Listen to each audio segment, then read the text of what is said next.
Hello students, welcome back to my YouTube channel smart study science classes. आज के इस video में हम देखने वाले हैं क्लास 10 साइंस के अध्याय 1 और 2, 3 और 4 चारों अध्यायों के आज की एक ही वीडियो में हम पढ़ने वाले हैं। यदि इससे पहले आप मेरे चैनल पर नए हैं तो चैनल को सब्सक्राइब करें, वीडियो को लाइक करें और वीडियो को ज़्यादा से ज़्यादा शेयर करें, ताकि इस वीडियो से आपको तो फ़ायदा होने ही वाला है और आपके दोस्तों को भी फ़ायदा हो सके। चलिए तो वीडियो को स्टार्ट करते हैं। सबसे पहले हम स्टार्ट करेंगे अध्याय नंबर 1 से, जिसका नाम है रासायनिक अभिक्रिया एवं समीकरण। तो जिसमें सबसे पहला टॉपिक आता है हमारा रासायनिक अभिक्रिया के घटक। तो अगर हम बात करें रासायनिक अभिक्रिया के घटकों की, तो रासायनिक अभिक्रिया के दो घटक होते हैं। पहला घटक होता है अभिकारक, दूसरा होता है उत्पाद।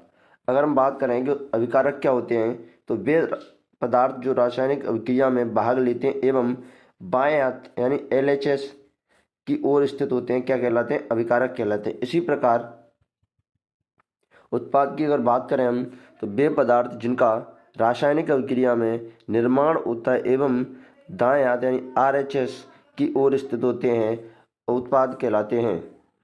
इसी में अगला टॉपिक आता है आपका रासायनिक अभिक्रिया के परीक्षण। क्या आता है? रासायनिक अभिक्रिया के परीक्षण। अब उसमें क्या करना है, देखो रासायनिक अभिक्रिया के परीक्षणों का मतलब हम कैसे पहचानेंगे कि कोई रासायनिक अभिक्रिया हुई है या नहीं हुई है। अगर कोई रासायनिक अभिक्रिया हो रही है तो हम इन परीक्षणों की सहायता से पहचान सकते हैं कि वहाँ पर रासायनिक अभिक्रिया हो रही है। जैसे कि अवस्था में परिवर्तन होगा, रंग में परिवर्तन होगा, तापमान में वृद्धि होगी और गैस का उत्सर्जन होगा, यानी गैस कोई ना कोई गैस निकलेगी। इन चारों प्रेक्षणों में से आपको कोई ना कोई प्रेक्षण वहाँ पर देखने को मिलेगा, तो आप कह सकते हैं कि ये वहाँ पर रासायनिक अभिक्रिया हो रही है। अगर हम बात करें तीसरी टॉपिक की इसी चैप्टर के अंतर्गत, तो रासायनिक अभिक्रिया को संतुलित करना, यानी क्वेश्चन पूछा जाता है कि रासायनिक अभिक्रिया को संतुलित करना क्यों आवश्यक है। तो उसके लिए आपको ध्यान रखना है द्रव्यमान संरक्षण का नियम। अगर देखो किसी भी रासायनिक अभिक्रिया को अगर आप संतुलित करते हो, तो वहाँ पर एक तो द्रव्यमान संरक्षण का नियम लागू होता है और दूसरा दोनों ओर यानी अभिकारक और उत्पाद में परमाणुओं की संख्या बराबर होती है। द्रव्यमान संरक्षण का नियम, इस नियम के अनुसार किसी भी रासायनिक अभिक्रिया में द्रव्यमान का न तो निर्माण होता है न ही विनाश होता है।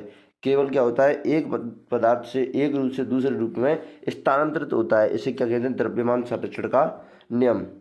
और इसी में बात करें हम कि रासायनिक अभिक्रिया को किस विधि से संतुलित किया जाता है, तो रासायनिक अभिक्रिया को हिट एंड ट्रायल विधि से संतुलित किया जाता है। अब हिट एंड ट्रायल विधि क्या होती है? रासायनिक समीकरणों को संतुलित करने की इस विधि में सबसे छोटी पूर्णांक संख्या के गुणांक का उपयोग करके समीकरण को संतुलित करते हैं।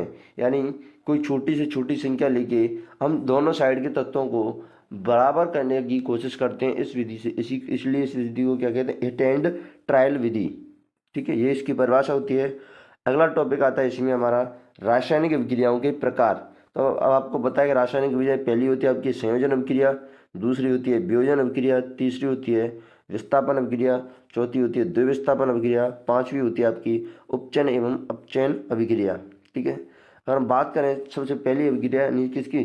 संयोजन अभिक्रिया की। किसकी? संयोजन अभिक्रिया की।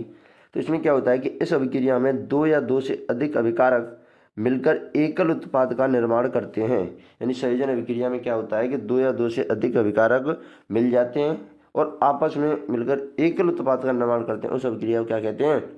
संयोजन अभिक्रिया। अगर हम एग्जाम्पलों की बात करें तो सबसे पहला एग्जाम्पल आता है आपका कोयले का दहन, यानी C+O2 मिलकर क्या बनाते हैं? CO2। अब देखो यहाँ पर ये एक और ये दो, दोनों यानी कार्बन और ऑक्सीजन दो अभिकारक हैं, मिलकर क्या बना रहे हैं? CO2, ये एकल उत्पाद। इसलिए इस अभिक्रिया का कह रहे हैं संयोजन अभिक्रिया। दूसरा एग्जाम्पल है आपका जल का निर्माण, यानी 2H2+O2 मिलकर क्या बना रहे हैं? दोनों 2H2 यानी जल, H2 और ऑक्सीजन मिलकर क्या बना रहे हैं? जल। उसी प्रकार अगला है आपका CaO। देखो ये क्या है? CaO यानी अगर हम रासायनिक तरीके पर देखें तो इसको बोलते हैं कैल्शियम ऑक्साइड, लेकिन सामान्य नाम क्या है इसका? बिना बुझा हुआ चूना, बिना बुझा चूना। ठीक है, अब बिना बुझा चूना जल से क्रिया करके क्या बनाता है? बुझा हुआ चूना, यानी कैल्शियम हाइड्रोक्साइड CaOH का होल्टाइज, CaOH के होल्टाइज को हम बोलते हैं बुझा हुआ चूना। अब इसी को ऊष्माक्षेपीय अभिक्रिया भी कहते हैं, या ऐसे मान लें आप कि इसी का भाग है ऊष्माक्षेपीय अभिक्रिया, यानी जिन अभिक्रियाओं में उत्पाद निर्माण के साथ साथ ऊष्मा का भी उत्सर्जन होता है, उसे क्या कहते हैं, ऊष्माक्षेपी अभिक्रिया। तो देखो इसमें कौन से एग्जाम्पल आते हैं आपके, प्राकृतिक गैस का दहन। अब प्राकृतिक गैस क्या है, CH4, CH4 को ही हम क्या बोलते हैं, मैथेन। अब या बायोगैस बोलो, मैथेन बोलो, ये CH4 ऑक्सीजन के साथ क्रिया करके बनाता है CO2 प्लस H2 प्लस ऊष्मा। यानी ऐसी अभिक्रियाएं जिनमें उत्पाद तो बनता ही बनता है, उसके साथ साथ ऊष्मा निकलती है, उन्हें क्या कहते हैं, ऊष्माक्षेपी अभिक्रिया। दूसरा है आपका एग्जाम्पल, श्वसन एक ऊष्माक्षेपी अभिक्रिया है। यह क्वेश्चन भी पूछा जाता है आपको बोर्ड एग्जाम के अंतर्गत कि श्वसन को ऊष्माक्षेपी अभिक्रिया क्यों कहते हैं। तो देखो यहाँ पर C6H12O6 यानी ग्लूकोज ऑक्सीजन से क्रिया करके क्या बनाता है, CO2 H2O और ऊष्मा। जैसे ही आप भोजन करते हो तो वो कार्बोहाइड्रेट छोटे छोटे टुकड़ों में टूट जाता है, और जैसे ही ऑक्सीजन अंदर जाती है वह ऑक्सीजन से क्रिया कर लेता है और उसके साथ ऊर्जा बनती है, इसलिए क्या कहते हैं हम, श्वसन एक ऊष्माक्षेपी अभिक्रिया है। ठीक है, ये हो गया आपके संयोजन और ऊष्माक्षेपी, यानी हम कहते हैं संयोजन अभिक्रिया को ऊष्माक्षेपी अभिक्रिया कहते हैं। लेकिन अलग से एग्जाम्पल पूछे तो ये दोनों एग्जाम्पल है, प्राकृतिक गैस का दहन और श्वसन एक ऊष्माक्षेपी यानी श्वसन, दोनों एग्जाम्पल ऊष्माक्षेपी अभिक्रिया के हैं। ठीक है, अगली अभिक्रिया आती है आपकी वियोजन अभिक्रिया।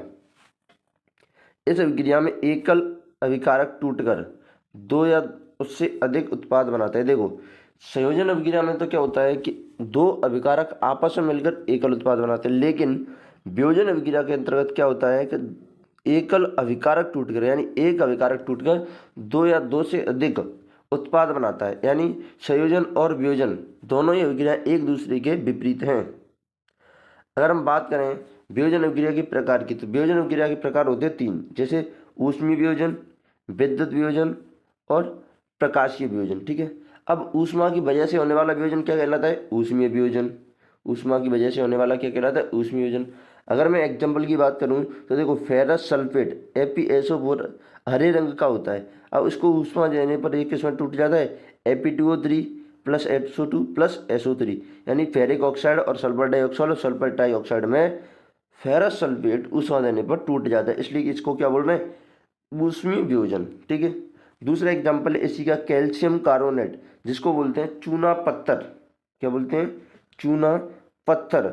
CaCO3 को ऊष्मा देने पर एक किस्म टूट जाता है, CaO प्लस CO2, किस्म टूटा CO प्लस CO2, यानी बिना बुझा हुआ चूना और CO2 में टूट जाता है। ये आपके ऊष्मीय वियोजन के उदाहरण। ठीक है, अगर हम विद्युत वियोजन की बात करें तो विद्युत वियोजन का एग्जाम्पल आपका H2O में विद्युत धारा प्रवाहित करने पर ये किसमें टूट जाता है, हाइड्रोजन और ऑक्सीजन में। लेकिन प्रकाशीय वियोजन की बात करें तो प्रकाशीय वियोजन में आपके दो एग्जाम्पल हैं, AgCl को यानी सिल्वर क्लोराइड को सूर्य का प्रकाश देने पर एक इसमें टूट जाता है, सिल्वर प्लस क्लोराइड में। और दूसरी अभिक्रिया है AgBr यानी Ag प्लस Br2। ये अब जो सिल्वर ब्रोमाइड है वो किस में टूट जाता है, सिल्वर और ब्रोमाइड में। अब जो सिल्वर ब्रोमाइड वाली अभिक्रिया होती है इसमें AgBr होता है, उसका यानी इस अभिक्रिया का उपयोग श्याम श्वेत फोटोग्राफी में होता है। जो AgBr है उसका उपयोग किसमें किया जाता है, श्याम श्वेत फोटोग्राफी में। अब देखो जैसे हमने पढ़ा था कि संयोजन अभिक्रिया को ऊष्माक्षेपी अभिक्रिया, उसी प्रकार वियोजन को हम क्या कहते हैं, ऊष्मा शोषी अभिक्रिया। क्यों, क्योंकि मान लो हमें किसी पदार्थ को तोड़ना है तो उसको तोड़ने के लिए हमें क्या करना पड़ेगी, एनर्जी यानी ऊर्जा ऊष्मा देनी पड़ेगी। यानी वे अभिक्रिया जिनमें ऊष्मा अवशोषित होती है, यानी जिनमें हम ऊष्मा देते हैं पदार्थ को तोड़ने के लिए, उस अभिक्रिया को क्या बोलते हैं, वियोजन अभिक्रिया।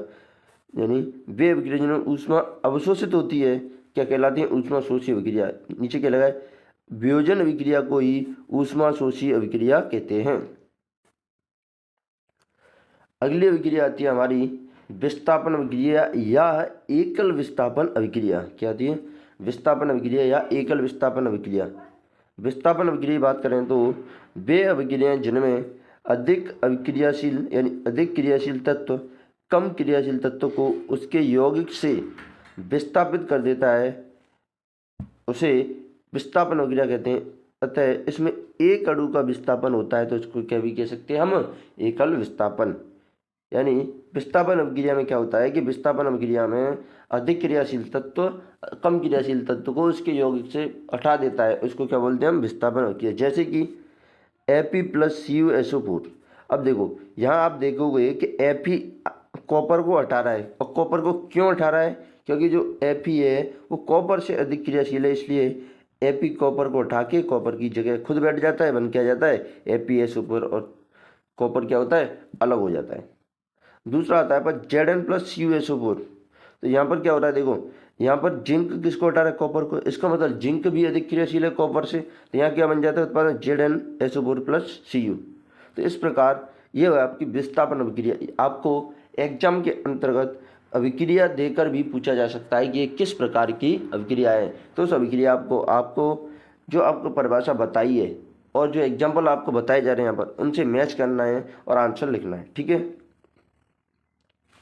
अगली अभिक्रिया हमारी द्विविस्थापन अभिक्रिया। अब द्विविस्थापन अभिक्रिया में बात करूँ मैं, तो वे अभिक्रिया जिनमें दो यौगिकों के बीच आयनों का आदान प्रदान होता है, यानी एक तरीके से दो अणुओं का विस्थापन होता है, उसे क्या कहते हैं हम, द्विविस्थापन अभिक्रिया, ठीक है। अगर एग्जाम्पल की बात करें तो देखो Na2SO4+BaCl2। अब यहाँ पर आयनों के बीच आयनों का अभिकारकों के बीच आयनों का आदान प्रदान कैसे हो रहा है, देखो अगर आप देखोगे तो सोडियम और सल्फेट साथ साथ हैं और बेरियम और क्लोराइड साथ साथ हैं। लेकिन आप उत्पाद में देखोगे तो जो सल्फेट है वो आपको बेरियम के साथ मिल रहा है। किसके साथ है, बेरियम के साथ। यानी एक अणु का तो आदान प्रदान हो गया, और दूसरा देखो कि जो आपका ये सोडियम है वो किसके साथ मिल रहा है, क्लोराइड के साथ। देखो NaCl बन रहा है। तो यहाँ पर दो अणुओं का आपस में आदान प्रदान हो रहा है, इसलिए कि इसको क्या बोल रहे हैं, द्विविस्थापन अभिक्रिया। अब वे अभिक्रियाएं जिनमें अविक्षेपण यानी अविक्षेप का निर्माण होता है उन्हें अविक्षेपण अभिक्रिया कहते हैं। यानी जो द्विविस्थापन अभिक्रिया है उसी के अंतर्गत एक अविक्षेप का निर्माण होता है, तो उस अभिक्रिया को क्या बोलते हैं, अविक्षेपण अभिक्रिया। जैसे यहाँ पर क्या बन रहा है, BaSO4 का अविक्षेप बन रहा है, तो इसी को हम क्या बोल देते हैं, अविक्षेपण अभिक्रिया। अगली अभिक्रिया आती है आपकी उपचयन। देखो उपचयन तो आपकी एनसीईआरटी के अंतर्गत दिया हुआ है, लेकिन उपचयन को हम और कुछ भी बोलते हैं, क्या बोलते हैं, ऑक्सीकरण और अपचयन। अगर मैं बात करूं उपचयन की, तो उपचयन में क्या होता है, यानी ऐसी अभिक्रिया जिसमें किसी पदार्थ में ऑक्सीजन की वृद्धि हो, ऐसी अभिक्रिया जिसमें किसी पदार्थ में ऑक्सीजन की वृद्धि हो एवं हाइड्रोजन की कमी हो, उसे क्या बोलते हैं हम, उपचयन यानी ऑक्सीकरण। लेकिन किसी अगर अपचयन की बात करूं तो किसी पदार्थ में ऑक्सीजन की कमी होनी चाहिए या फिर हाइड्रोजन की वृद्धि होनी चाहिए। इस प्रकार की अभिक्रिया को हम क्या बोलते हैं, अपचयन अभिक्रिया। जैसे कि मैं बात करूं, देखो उपचयन अभिक्रिया में एग्जाम्पल की बात करूं मैं, तो C+O2 यानी ये क्या मिलकर क्या बनाते हैं, CO2। इसी प्रकार copper plus oxygen copper oxide. अब देखो copper oxide plus H2 Cu+H2, ये आपकी किसी एग्जाम्पल है उपचयन अभिक्रिया की। लेकिन अब देखो अब एक और अभिक्रिया आती है। अब देखो कभी कभी क्या होता है कि ऑक्सीकरण और अपचयन यानी उपचयन और अपचयन साथ साथ होता है, तब उस अभिक्रिया को बोलते हैं हम रेडॉक्स अभिक्रिया। देखो जब किसी अभिक्रिया में उपचयन एवं अपचयन साथ साथ होता है तब उसे रेडॉक्स अभिक्रिया कहते हैं। उदाहरण की बात करें तो देखो कॉपर ऑक्साइड प्लस H2, अब ये क्या बना रहा है, Cu+H2। देखो यहाँ पर कॉपर ऑक्साइड से कॉपर बन रहा है, तो यहाँ पर क्या हो रहा है, ऑक्सीजन की कमी हो रही है, और ऑक्सीजन की कमी होती है तो हम उसको क्या बोलते हैं, अपचयन, ठीक है। अब यहाँ से देखो हाइड्रोजन में ऑक्सीजन ऐड हो रहा है, इसलिए इसको क्या बोल रहे हैं हम, उपचयन। यानी यहाँ पर हाइड्रोजन में ऑक्सीजन की वृद्धि हो रही है, इसलिए इसको क्या बोला जा रहा है, अपचयन अभिक्रिया, ठीक है। अब हम बात करते हैं दैनिक जीवन में उपचयन अभिक्रियाओं का प्रभाव। तो सबसे पहला आता है आपका संचारण। क्या होता है, संचारण। तो जब कोई धातु आर्द्रता, अम्ल आदि के संपर्क में आती है तो संचारित हो जाती है। इस प्रक्रिया को क्या कहते हैं, संचारण। एग्जाम्पल क्या है, एग्जाम्पल है लोहे पर जंग लगना, चांदी के ऊपर काली परत चढ़ना, तांबे के ऊपर हरी परत चढ़ना। ये क्या है, एग्जाम्पल है आपके संचारण के। लेकिन अब देखो कोई वस्तु संचारित हो तो गई, उसे बचा कैसे जाए, तो बचने के लिए क्या करना है आपको, तो पहली प्रक्रिया आती है आपकी यशत लेपन, जिसे बोलते हैं गैल्वेनाइजेशन। लोहे एवं इस्पात के ऊपर जस्ते यानी जिंक की पतली परत चढ़ाने की प्रक्रिया क्या कहलाती है, यशत लेपन। दूसरा उपाय आपका कि संचार से बचाव कैसे किया जा सकता है, तो पेंट करके, तेल लगाकर, क्रोमियम लेपन द्वारा, एनोडीकरण या मिश्र धातु बनाकर भी संचार से बचाव किया जा सकता है। इसी में दूसरा प्रभाव आता है आपका अपचयन अभिक्रिया का, विकृति गंधता। कौन सा? विकृति गंधता। वसा युक्त एवं तेलीय खाद्य सामग्री वायु के संपर्क में आने पर उपचयित हो जाती हैं, जिससे उनके स्वाद एवं गंध में परिवर्तन हो जाते हैं। जिससे उनके, देखो, वसायुक्त और तेलीय खाद्य सामग्री वायु के जैसे ही संपर्क में आती हैं तो उनके स्वाद और गंध बदल जाते हैं। इसी को हम क्या बोलते हैं? विकृति गंधता। अब विकृति गंधता को रोका कैसे जा सकता है? तो रोकने के उपाय है आपके, पहला उपाय प्रतिऑक्सीकारक पदार्थ का उपयोग करके, मतलब ऐसे पदार्थ मिला दो उसमें जो वसायुक्त तेलीय खाद्य सामग्री है जिसमें ऑक्सीकरण ना हो, ऑक्सीकरण ना हो।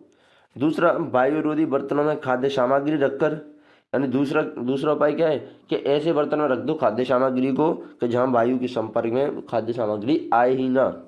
तीसरा, वायु के स्थान पर नाइट्रोजन गैस द्वारा, अब वायु के यानी ऑक्सीजन के स्थान पर आप नाइट्रोजन गैस भर दो तो नाइट्रोजन का जो ऑक्सीकरण है वो धीरे धीरे होता है और काफ़ी लंबे टाइम तक होता है। तो जो ऑक्सीजन का ऑक्सीकरण है वो जल्दी हो जाता है, इसलिए वस्तुओं में विकृति गंधता होती है वो जल्दी आ जाती है। और चौथा उपाय है आपका शीतलन द्वारा, यानी फ्रिज के अंदर या किसी ठंडे एरिया में रखकर भी विकृति गंधता से बचा जा सकता है। अब देखिए यहाँ पर हमारा चैप्टर नंबर 1 फिनिश होता है। अब होता है चैप्टर नंबर 2 स्टार्ट, अम्ल, चारक एवं लवण। और इसमें बात करें हम सबसे पहले अम्ल की, तो अम्ल स्वाद में खट्टे होते हैं, यह नीले लिटमस को लाल कर देते हैं, इन्हें जल में डालने पर H+ आयन देते हैं। जैसे कि बात करें अम्ल के एग्जाम्पल की, एसिटिक अम्ल सूत्र CH3COOH, नाइट्रिक अम्ल HNO3, हाइड्रोक्लोरिक अम्ल HCl, सल्फ्यूरिक अम्ल यानी अम्लों का राजा भी कहते हैं सल्फ्यूरिक अम्ल को, सूत्र क्या? H2SO4। अब अम्लों की धातुओं के साथ अभिक्रिया की बात करें तो अगर अम्ल प्लस धातु यानी अम्ल धातु के साथ अभिक्रिया करता है तो लवण और हाइड्रोजन गैस देता है। यह क्वेश्चन आपसे बोर्ड एग्जाम में 100% पूछा जाता है। जैसे कि मैं एग्जाम्पल की बात करूं तो जैसे मैंने मान लो कि एक अम्ल ले लिया मैंने, HCl धातु ले ली, Zn, क्या बनेगा? ZnCl2 + H2, यानी अम्ल धातुओं के साथ अभिक्रिया करके क्या देते हैं? Hydrogen gas. दूसरी अभिक्रिया आती है धातुओं के अम्लों के साथ, अम्ल प्लस धातु कार्बोनेट की, और ये क्या बनता है आपका? लवण प्लस CO2 + H2। तो एग्जाम्पल की बात करें तो HCl + Na2CO3, ये एग्जाम्पल आपसे बोर्ड एग्जाम में पूछा गया है। यहाँ पर क्या दिया गया था आपको बोर्ड एग्जाम में? ये दिए गए थे, यहाँ पर आपको X दिया गया था। क्या दिया गया था? X दिया गया था। ये एग्जाम्पल पूछा गया था, CO2 और H2 लिख कर दी गई थी आपको। अब पूछ रहा था आपसे कि ये X है वो क्या है, तो आप देख सकते हैं कि HCl और Na2CO3, देखो HCl तो क्या है? एसिड, धातु यानी Na कार्बोनेट एंड CO3, तो ये दोनों ने मिलकर क्या बना लिया? NaCl + CO2 + H2O। ये आपका अम्ल की धातु के कार्बोनेट के साथ अभिक्रिया करने पर यह मिलता है आपको, क्या मिलता है? लवण, CO2 और H2O।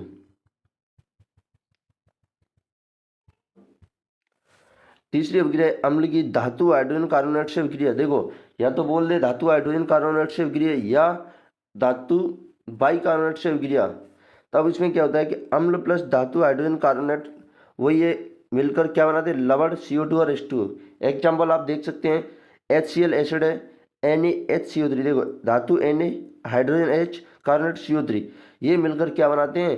NaCl + H2O + CO2। ठीक है, ये एग्जाम्पल आपसे पूछा जा सकता है, इसलिए सभी एग्जाम्पल्स को ध्यान से पढ़ के जाएं। अगली अभिक्रिया आती है आपकी अम्लों की धातु ऑक्साइड के साथ अभिक्रिया। अम्लों की किसके साथ? धातु ऑक्साइडों के साथ। अम्ल धातु ऑक्साइड से अभिक्रिया करके क्या बनाता है? लवण और जल। क्या बनाता है? लवण और जल। जैसे कि एग्जाम्पल की बात करें हम तो एग्जाम्पल है आपका HCl + CuO यानी कॉपर ऑक्साइड। अब क्या बनाएगा? CuCl2 + H2O, ये हो गया आपका एग्जाम्पल। जल की उपस्थिति में H+ आयन उत्पन्न करते हैं, यानी H+ आयन H3O+ यानी हाइड्रोजन आयन के रूप में पाए जाते हैं। जल की उपस्थिति में H+ आयन होते हैं वो किसके रूप में पाए जाते हैं? H3O+ के रूप में। ठीक है, उसके बाद आता है ये, देखो आपने कभी कभी नाम सुना होगा सांद्र अम्ल और तनु अम्ल। तो सांद्र अम्ल क्या होता है? इसमें सांद्र अम्ल में अम्ल अधिक मात्रा में जबकि जल कम मात्रा में होता है।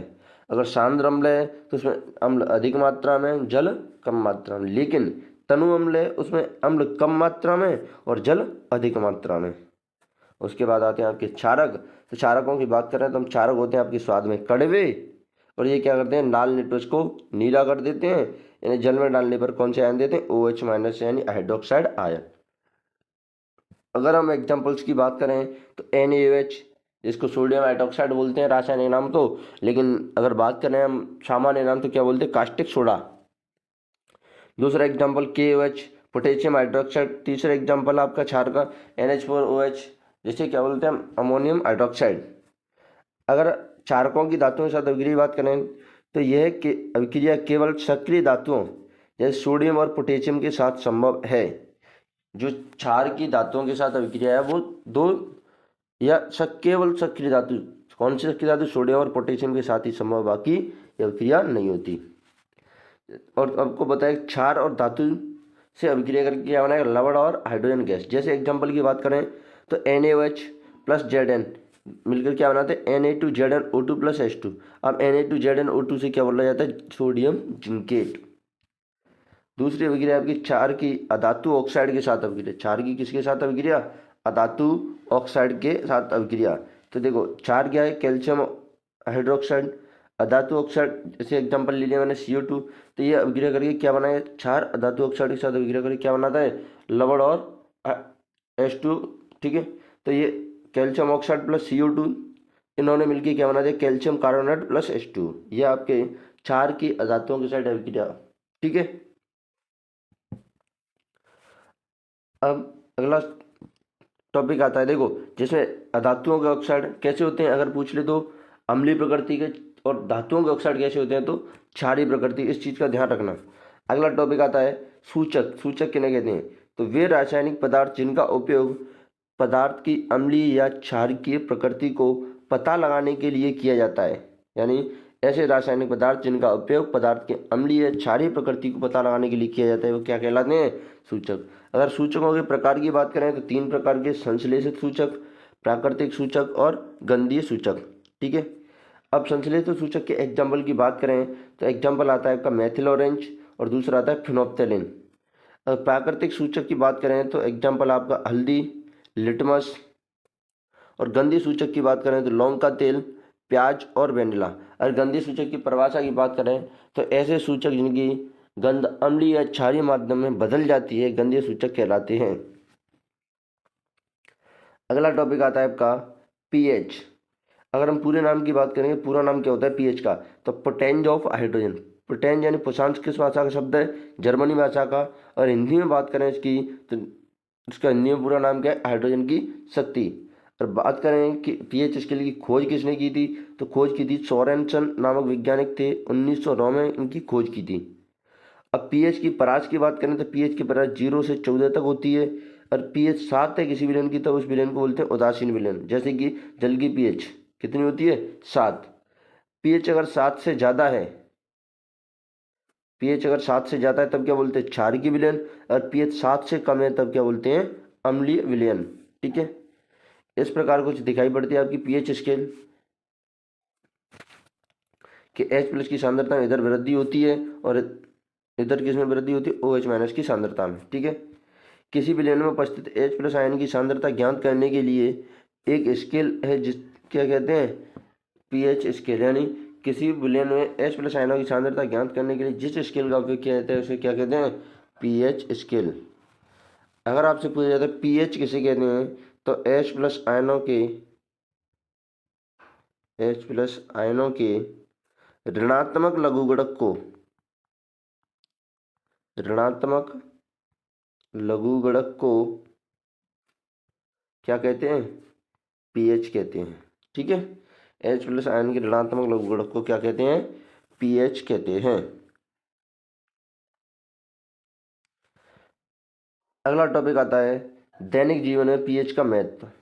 तो दैनिक जीवन में पीएच के महत्व की बात करें तो पहला महत्व है वर्षा जल की पीएच मान 5.6 से कम हो जाती है तो वह क्या कहलाती है, अम्लीय वर्षा। क्या कहलाती है, अम्लीय वर्षा। दूसरा महत्व है हमारे पाचन तंत्र का पीएच। देखो हमारे उदर यानी आमाशय क्या अम्ल उत्पन्न करता है, अम्ल उत्पन्न करता है, कौन सा, HCl।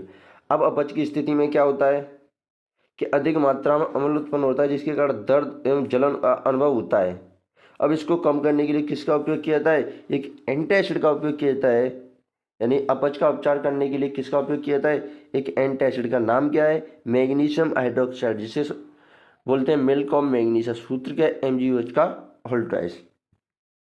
तीसरा महत्व आपका पीएच परिवर्तन के कारण दंत छेद। देखो, मुंह के पीएच का मान 5.5 से कम होने पर दांतों का क्षय होना प्रारंभ हो जाता है। दांतों का इनेमल यानी दंत बल कैल्शियम फॉस्फेट से बना होता है। इनेमल शरीर का सबसे कठोर पदार्थ होता है। देखो, दांतों के ऊपर जो सफ़ेद सफ़ेद पदार्थ होता है वो शरीर का सबसे कठोर पदार्थ होता है और उसे बोलते हैं इनेमल। अगला महत्व है डंक मारे गए अंग में बेकिंग सोडा के उपयोग से आराम मिलता है। मतलब अगर कभी कभी आपको कोई कीट जैसे कि मधुमक्खी की डंक मार जाती है तो उसके प्रभाव को उदासीन करने के लिए आप किसका उपयोग कर सकते हैं? खाने का सोडा यानी बेकिंग सोडा NaCO3। अब देखो, जैसे बेकिंग सोडा, मिल्क और मैग्नीशिया, क्षारीय दंतमंजन, इनका उपयोग कर रहे हो आप, इनको बोलते हैं एंटासिड। क्या बोलते हैं? एंटासिड। अब एंटासिड क्या होते हैं? तो ऐसे रासायनिक पदार्थ जिनका उपयोग, क्या बोलते हैं? एंटासिड। ऐसे रासायनिक पदार्थ जिनका उपयोग हम, जो आपके अम्ल हैं उनके प्रभावों को, ऐसे रासायनिक पदार्थ यानी ऐसे ऐसे क्षार की, दुर्बल क्षार के पदार्थ जिनका उपयोग हम अम्लों के प्रभाव को उदासीन करने के लिए करते हैं, क्या कहलाते हैं? एंटासिड कहलाते हैं। ठीक है। अगला टॉपिक आता है आपका उदासीनीकरण अभिक्रिया। क्या आता है? उदासीनीकरण अभिक्रिया। अम्ल एवं क्षारकों की अभिक्रिया आपस में कराने पर लवण तथा जल प्राप्त होता है। इस अभिक्रिया को उदासीनीकरण अभिक्रिया कहते हैं। अगर मैं सामान्य अभिक्रिया की बात करूं तो अम्ल प्लस क्षारक इजिकल टू, यानी तीर का निशान, उसके बाद लवण और जल। तो HCl अम्ल मान लो, NaOH क्षार मान लो, मिलाने अभिक्रिया करने पर क्या बनाएगी? NaCl plus H2O। ठीक है। अगर लवण के एग्जाम्पल्स की बात करें तो KCl, NaNO3, CSO4 इत्यादि, ये क्या है आपके लवण के एग्जाम्पल। अगर हम बात करें उसके बाद कुछ लवणों की, तो जैसे अगर पहला लवण आता है आपका सोडियम हाइड्रोक्साइड, इसके निर्माण की प्रक्रिया क्लोर क्षार प्रक्रिया कहलाती है। सोडियम हाइड्रोक्साइड के निर्माण की प्रक्रिया क्या कहलाती है? क्लोर क्षार प्रक्रिया। अब क्यों कहलाती है क्लोर क्षार प्रक्रिया? क्योंकि इसमें क्लोर यानी क्लोरीन और क्षार यानी NaOH का निर्माण होता है, इसलिए इसको क्या बोलते हैं? क्लोर क्षार प्रक्रिया। और जैसे इसके अभिक्रिया की बात करें, सामान्य नाम इसका कास्टिक सोडा होता है, सूत्र है इसका NaOH। ठीक है। देखो, NaCl की अभिक्रिया अगर आप H2O से कराती हो तो आपको मिलेगा NaOH Cl2 प्लस H2। ये इस प्रकार की अभिक्रिया के द्वारा आपको क्लोर क्षार प्रक्रिया कहते हैं। क्यों कह रहे हैं? आप देखो, यहाँ पर क्लोरीन बन रही है और हाइड्रोजन गैस बन रही है, और हाइड्रोजन गैस के साथ साथ आपको क्या मिल रहा है? क्षार NaOH। इसलिए देखो, क्लोरीन और क्षार दोनों बनने के कारण इसके निर्माण की प्रक्रिया क्या कहते हैं? क्लोर क्षार प्रक्रिया। इसका जो चित्र है एनसीईआरटी के अंदर, उसको आप देख के जाएं और बनाकर देख के जाएं। ठीक है। अब अगर बात करें हम कि कैथोड पर कौन मिलता है और एनोड पर कौन मिलता है, तो कैथोड की बात करूँ मैं तो कैथोड पर आपको मिलेगा हाइड्रोजन गैस, और एनोड की बात करें तो एनोड पर मिलेगा आपको क्या? Cl2 gas. ठीक है। जो आपको सोडियम हाइड्रोक्साइड, क्लोरीन और हाइड्रोजन गैस के उपयोग दिए हैं उनको भी देख के जाएं आप। अगला है आपका लवण व्यंजक चूर्ण। सूत्र की बात करें तो सूत्र क्या होता है? CaOCl या फिर CaOCl2। ठीक है। अगर व्यंजक चूर्ण के निर्माण करना है तब किसका उपयोग द्वारा हो सकता है? कैल्शियम हाइड्रोक्साइड की अभिक्रिया अगर Cl2 से कराती है तो व्यंजक चूर्ण का निर्माण हो जाता है। यानी भुजे हुए चूने की अभिक्रिया आप क्लोरीन से करा दो तो आपको व्यंजक चूर्ण मिल जाएगा, उसके साथ जल भी मिलेगा। अगर मैं बात करूं व्यंजक चूर्ण के उपयोग की, तो इसमें कागज उद्योग में उपयोग होता है व्यंजक चूर्ण का, जो वस्त्र उद्योग में भी उपयोग होता है, दूसरा तीसरा रोगाणुनाशक के रूप में भी उपयोग होता है। अगला है हमारा बेकिंग सोडा। अगला लवण क्या है? Baking soda. तो देखो, बेकिंग सोडा किसे बोलते हैं? NaCO3। इसी को हम बेकिंग सोडा बोलते हैं, इसी को हम खाने का सोडा भी बोलते हैं। तो अगर रासायनिक नाम की बात करें तो इसका नाम, रासायनिक नाम होता है सोडियम हाइड्रोजन कार्बोनेट। और ये आपको पूछा गया था बोर्ड एग्जाम में कि बेकिंग सोडा का रासायनिक नाम क्या होता है, तो बेकिंग सोडा का रासायनिक नाम होता है सोडियम हाइड्रोजन कार्बोनेट, और सामान्य नाम क्या है इसका? खाने का सोडा। देखो, अब अगर NaCl की अभिक्रिया आप NH3 प्लस CO2 और H2 से कराती हो तब आपको NaHCO3 और NH4Cl मिलता है। अब NaHCO3 को ही हम क्या बोलते हैं? Baking soda.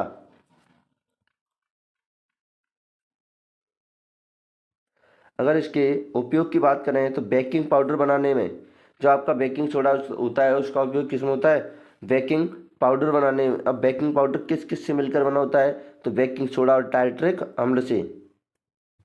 दूसरा उपयोग है कि CO2 के कारण पाव रोटी या केक यानी खमीर ऊपर उठता है तथा इससे यह मुलायम स्पंजी हो जाता है।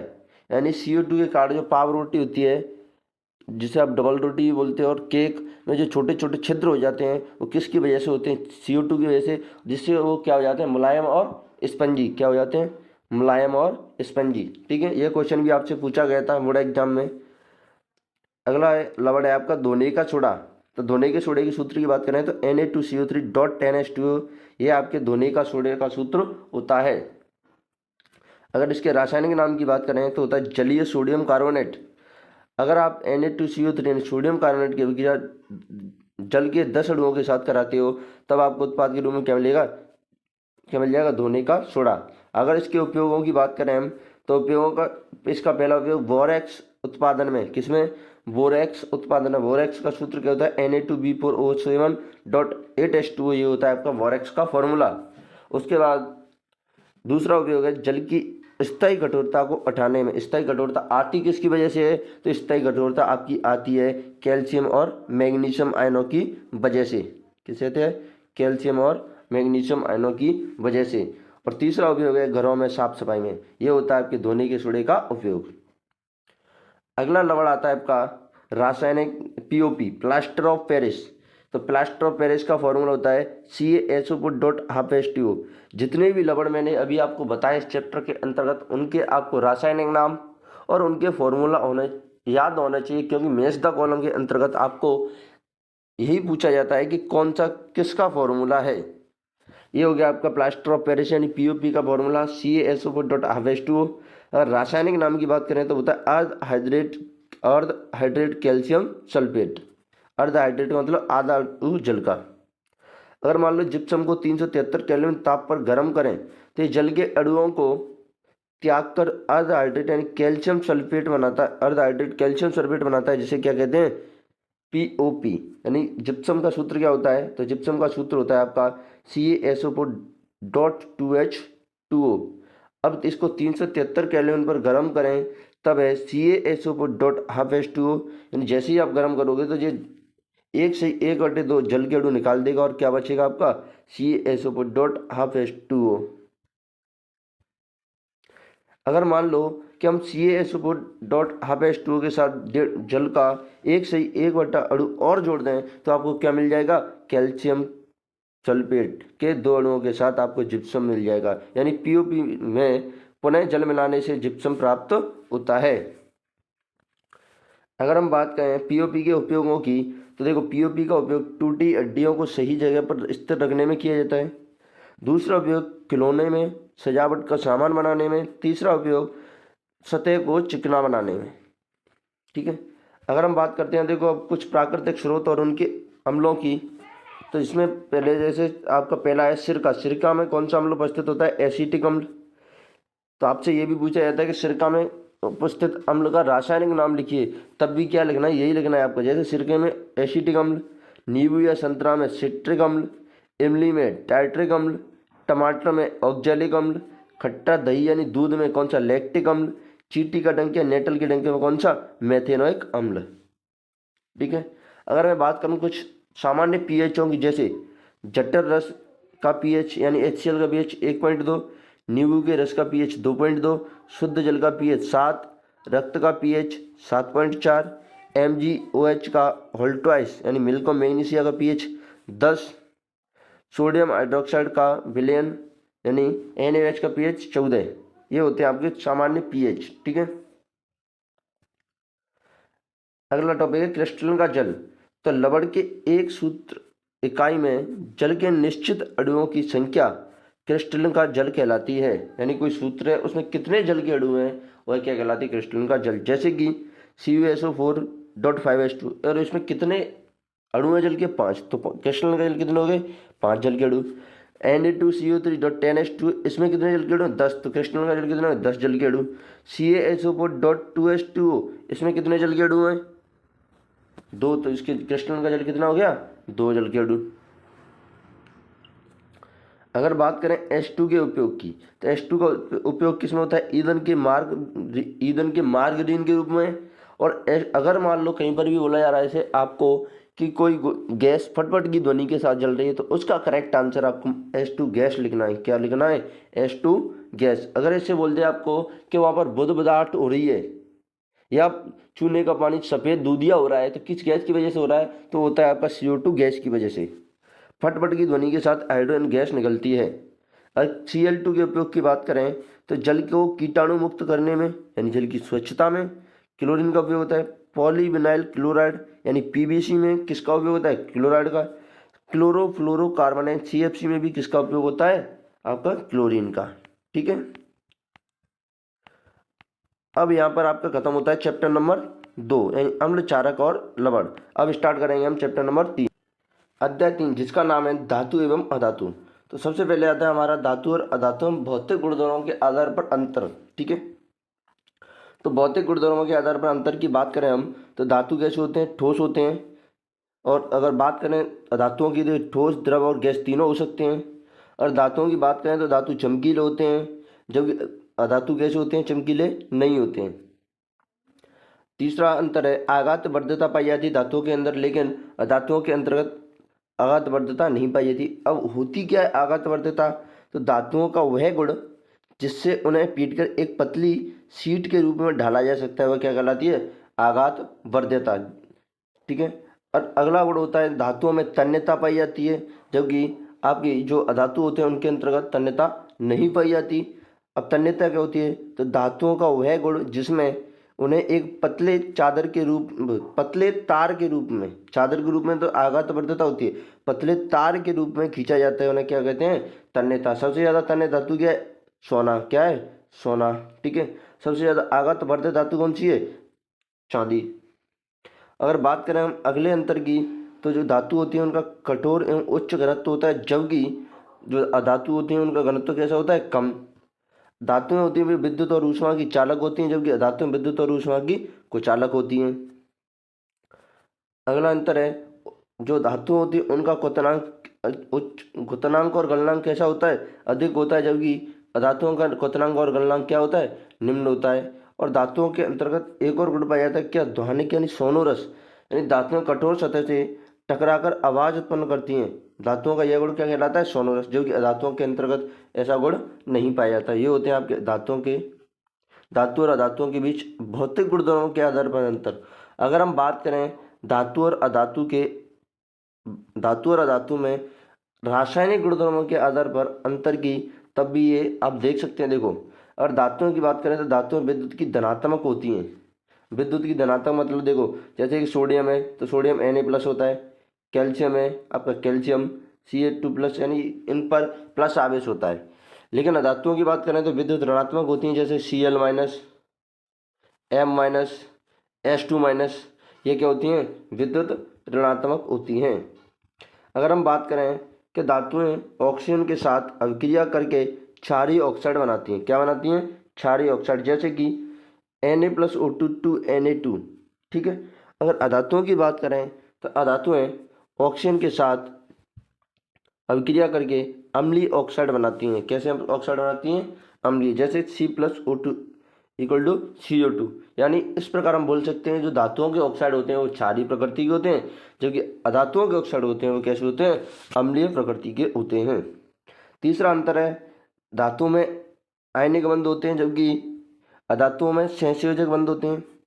चौथा अंतर है धातुएं जल के साथ अभिक्रिया करके ऑक्साइड एवं हाइड्रोक्साइड बनाती हैं। कुछ धातुएं ठंडे पानी, कुछ गर्म पानी या कुछ धातुएं भाप के साथ अभिक्रिया करती हैं। जैसे एग्जाम्पल की बात करें तो Na+H2 2NaOH+H2 गैस निकलती है। लेकिन ये जो अधातु होती हैं वो पानी के साथ अभिक्रिया नहीं करती हैं। अगला अंतर क्या है, अगला अंतर है कि ये तनु अम्ल के साथ अभिक्रिया करके लवण तथा हाइड्रोजन गैस बनाती हैं। जैसे एग्जाम्पल की बात करें तो Na+HCl NaCl+H2 गैस। लेकिन जो अधातुएं होती हैं वो तनु अम्ल के साथ अभिक्रिया नहीं करते तथा हाइड्रोजन गैस प्रतिस्थापित करने में सक्षम नहीं है। यानी अधातुएं वो अम्ल के साथ, तनु अम्ल के साथ अभिक्रिया नहीं करती हैं और ना ही हाइड्रोजन गैस देती है। अगला अंतर है, यह धातुओं के लवण विलयन के साथ अभिक्रिया करके विस्थापन अभिक्रिया करने में सक्षम होते हैं धातु, जबकि अधातुओं के लवण विलयन के साथ अभिक्रिया करते हैं लेकिन विस्थापन अभिक्रिया करने में सक्षम नहीं होते हैं। यह थे आपके धातु और अधातु में रासायनिक गुणधर्मों के आधार पर अंतर। किसके आधार पर? रासायनिक गुणधर्मों के आधार पर अंतर। अब हम बात करते हैं धातुओं के रासायनिक गुणधर्म क्या क्या होते हैं। तो धातुओं के रासायनिक गुणधर्म है वायु के साथ अभिक्रिया। अब देखो, वायु के साथ अभिक्रिया की बात करें तो धातु प्लस ऑक्सीजन क्या मिलकर बनाएंगे? धातु ऑक्साइड। जैसे कि मैं बात करूं कॉपर प्लस ऑक्सीजन, यानी कॉपर ऑक्सीजन के साथ अभिक्रिया करके बना है कॉपर ऑक्साइड, जो कैसे होता है? काले रंग का। ठीक है, लेकिन अब देखो आप चांदी यानी एजीएम सोना एयू ऑक्सीजन के साथ अभिक्रिया नहीं करते हैं। सोना और चांदी ऑक्सीजन के साथ अभिक्रिया नहीं करते हैं। दूसरा है सोडियम और पोटेशियम यानी Na और K वायु में खुला छोड़ने पर आग पकड़ लेते हैं, इसलिए इन्हें केरोसिन तेल में डुबोकर रखा जाता है। यह क्वेश्चन आपसे बार बार पूछा जाता है कि सोडियम और पोटेशियम को केरोसिन में डुबोकर क्यों रखा जाता है, तो इस आंसर को आप लिख सकते हो। अगली बात करें उभयधर्मी ऑक्साइड। तो वे धातु ऑक्साइड जो अम्ल तथा क्षार दोनों से अभिक्रिया करते हैं, अम्ल तथा क्षार दोनों से अभिक्रिया करते हैं, क्या कहलाते हैं? उभयधर्मी ऑक्साइड। जैसे Al2 प्लस HCl, तो ये क्या बना है? AlCl3 plus H2। दूसरा एग्जाम्पल, अब यही किसी के साथ अभिक्रिया कर रहा है Al2O3, अब यही NaOH के साथ अभिक्रिया करेगा तब क्या बनाएगा? NaAlO2 plus H2, sodium aluminate. तो ऐसे ऑक्साइड उभय मतलब दोनों धर्म, यानी ऐसे ऑक्साइड जो अम्ल क्षार दोनों से अभिक्रिया करेगा क्या कहलाते हैं? उभयधर्मी ऑक्साइड। अगर हम बात करें दूसरे रासायनिक गुणधर्म की, तो दूसरा रासायनिक गुणधर्म है आपका धातुओं के साथ जल के साथ अभिक्रिया। जैसे ही देखो Fe प्लस H2, तो क्या बनाते हैं? Fe3O4 plus H2। धातुएं जल के साथ अभिक्रिया करके वही लवण और हाइड्रोजन गैस, धातु ऑक्साइड बना रही है। क्या नहीं? धातुएं जल के साथ अभिक्रिया करके बना रही, लवण नहीं सॉरी, धातु ऑक्साइड और हाइड्रोजन गैस। लेकिन धातु ऑक्साइड की जल के साथ अभिक्रिया करा दोगे तो क्या मिल जाएगा आपका? धातु हाइड्रोक्साइड। क्या मिल जाएगा? धातु हाइड्रोक्साइड। अगर मैं बात करूं कि धातुएं जो गर्म जल के साथ अभिक्रिया करती हैं तो वो कौन सी आपकी? मैग्नीशियम। लेकिन धातुएं जो ठंडे जल के साथ अभिक्रिया करती हैं वो कौन सी हैं? कैल्शियम, सोडियम और पोटेशियम।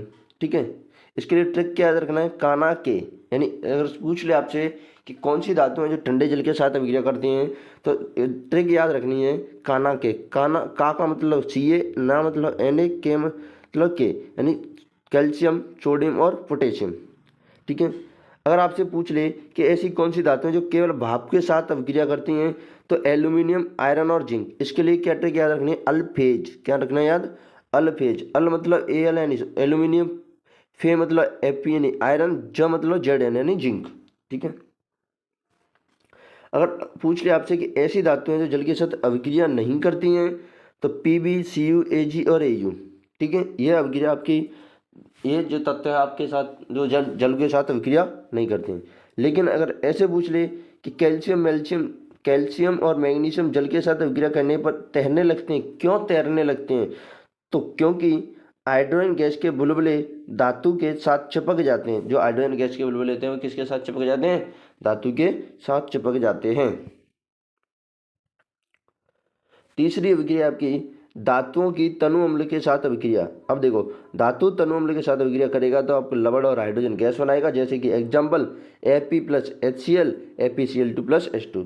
लेकिन कॉपर, Ag और H3 तनु अम्लों के साथ अभिक्रिया नहीं करते हैं। अगर हम सक्रियता श्रेणी की बात करें तो जो आपके तत्व हैं उनको अवरोही क्रम में स्थापित करने पर एक श्रेणी प्राप्त होती है, उसे क्या कहते हैं? सक्रियता श्रेणी। क्या कहते हैं? सक्रियता श्रेणी। जैसे कि देखो पोटेशियम, सोडियम, कैल्शियम, मैग्नीशियम। अब ये जो धातु आपकी अधिक क्रियाशील है लेकिन जो स्वतंत्र अवस्था में नहीं पाई जाती हैं। लेकिन जिंक, आयरन, Pb ये मध्यम क्रियाशील धातु हैं। और उसके बाद कॉपर, Hg, Ag और Au और प्लेटिनम स्वतंत्र अवस्था में पाई जाती हैं। ये धातुएं जो स्वतंत्र अवस्था में पाई जाती हैं और सबसे कम क्रियाशील धातुएं होती हैं। लेकिन अब हम अपवादों की बात करें, जैसे कि मरकरी यानी Hg पारा या पारद कमरे के ताप पर द्रव अवस्था में होते हैं। देखो मरकरी अगर बात करें, वैसे तो हम धातु है, अब हमने पढ़ा कि धातु कठोर होते हैं, लेकिन ये अपवाद है कि मरकरी कमरे के ताप पर द्रव अवस्था में पाया जाता है। उसके बाद दूसरा अपवाद है आपका गैलियम यानी Ga और सीजियम यानी Cs का गलनांक बहुत कम है, इसलिए हथेली पर रखने पर पिघलने लगती हैं। देखो हमने पढ़ा था कि धातुओं का गलनांक बहुत अधिक होता है, लेकिन गैलियम और सीजियम ऐसी दो धातुएं हैं जिनको हम हथेली पर रख लेंगे तो वह पिघलना स्टार्ट हो जाती हैं। तो ये भी किसका अपवाद है? आपका धातुओं का। तीसरा अपवाद है आपका कि आयोडीन अधातु होते हुए भी चमकीली होती है, लेकिन हमने क्या पढ़ा था कि अधातु चमकीली नहीं होती हैं, लेकिन अपवाद क्या है? आयोडीन अधातु होते हुए भी चमकीली होती है। उसके बाद चौथा अपवाद आता है आपका कि हीरा सबसे कठोर पदार्थ है। हीरा क्या है? सबसे कठोर पदार्थ है, जबकि ये है क्या? अधातु। और उसके बाद भी ग्रेफाइट विद्युत का सुचालक है। यानी देखो ग्रेफाइट अधातु होते हुए विद्युत का सुचालक है। क्वेश्चन पूछा जाता है आपका कि एक ऐसे अधातु का नाम बताइए जो अधातु होते हुए भी विद्युत का सुचालक होता है, तो क्या होता है? ग्रेफाइट।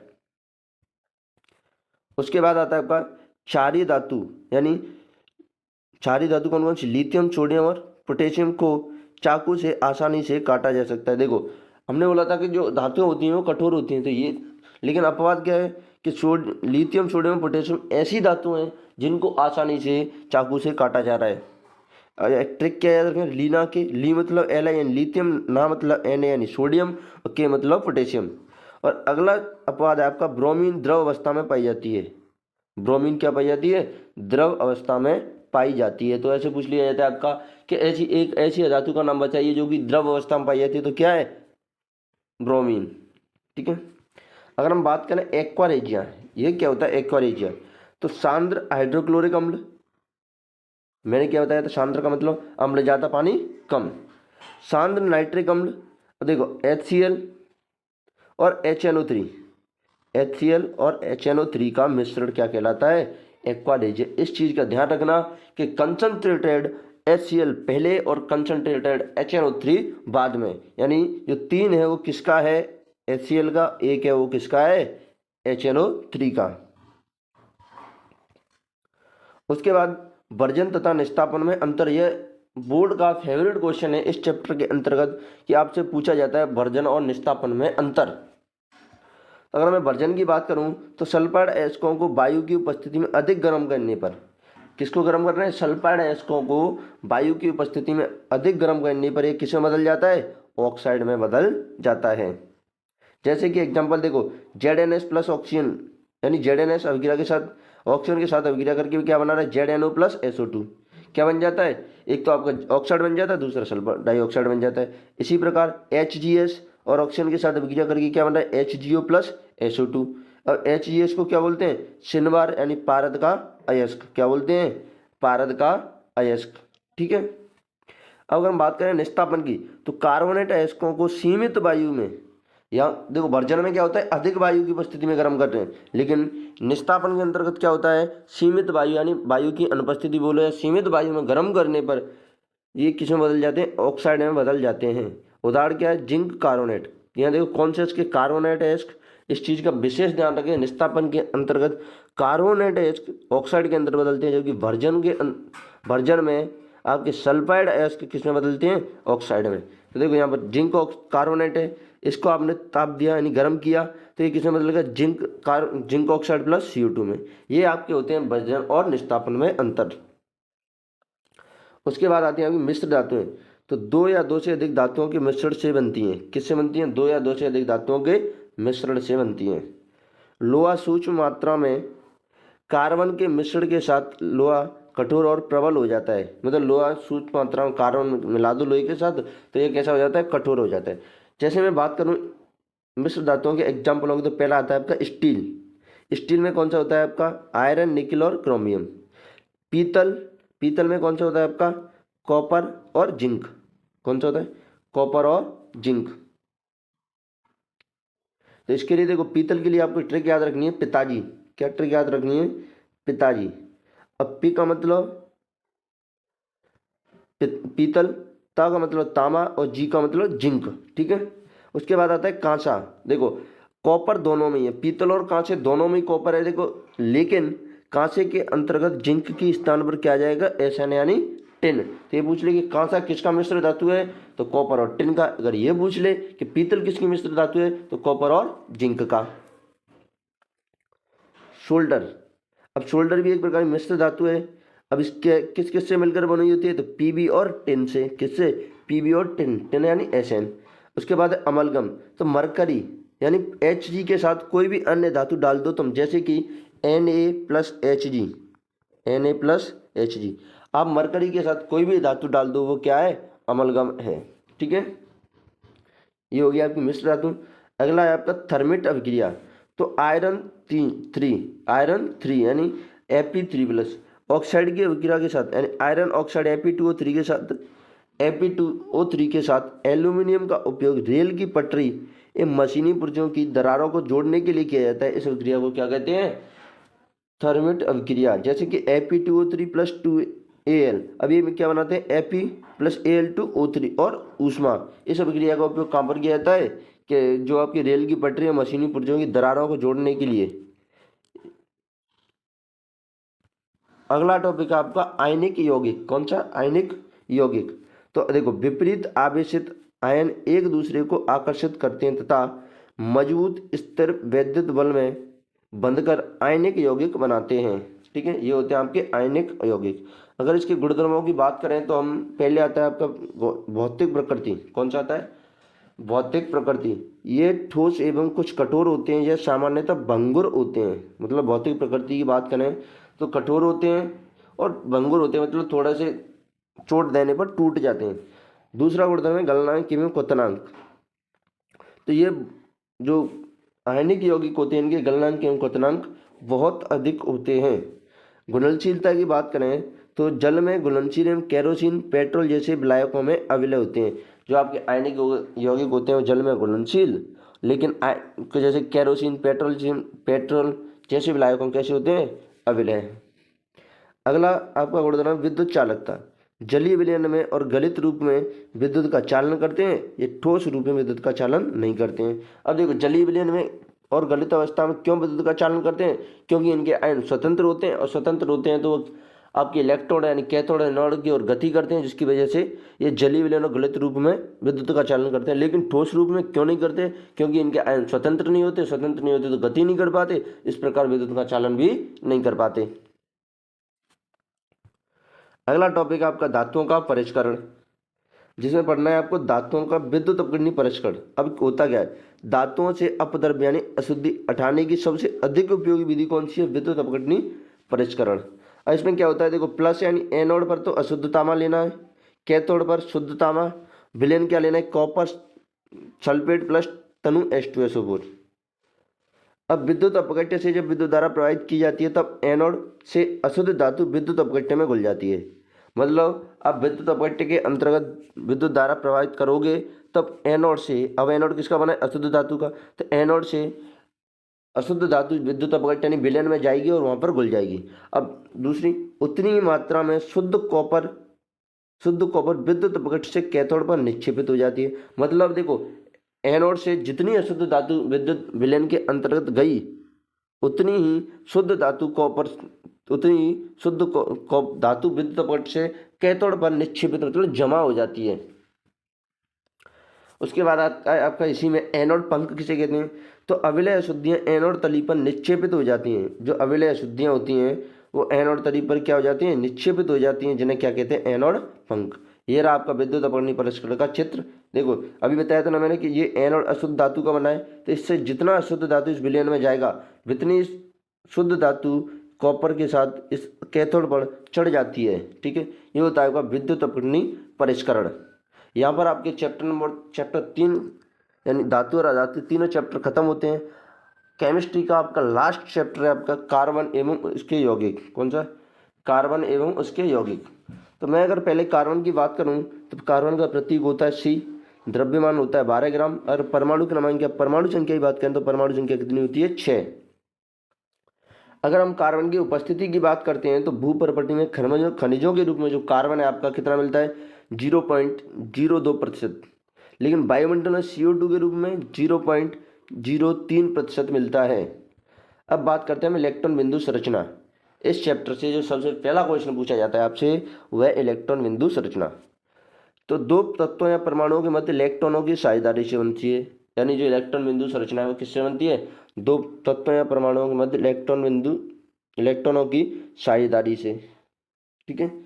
अब हाइड्रोजन के पास साझेदारी करने पर 2 इलेक्ट्रॉन तथा बाकी सभी तत्वों के पास साझेदारी करने पर 8 इलेक्ट्रॉन होने चाहिए। देखो, अगर हम साझेदारी करा रहे हैं, इलेक्ट्रॉन बिंदु संरचना बना रहे हैं, तो संरचना बनने के बाद हाइड्रोजन के पास 2 इलेक्ट्रॉन होने चाहिए और बाकी तत्वों के पास 8 इलेक्ट्रॉन होने चाहिए। जैसे कि हम एग्जाम्पल से बात करते हैं। पहले बात करूं मैं एथेन C2H6 की इलेक्ट्रॉन बिंदु संरचना। देखो, यहाँ पर आप देखोगे तो कार्बन 2 है। अब 2 कार्बन हैं, दोनों कार्बन में आप देख सकते हो कि देखो C2H6, अगर 2 कार्बन 6 हाइड्रोजन है तो एक कार्बन के पास कितने हाइड्रोजन? 3।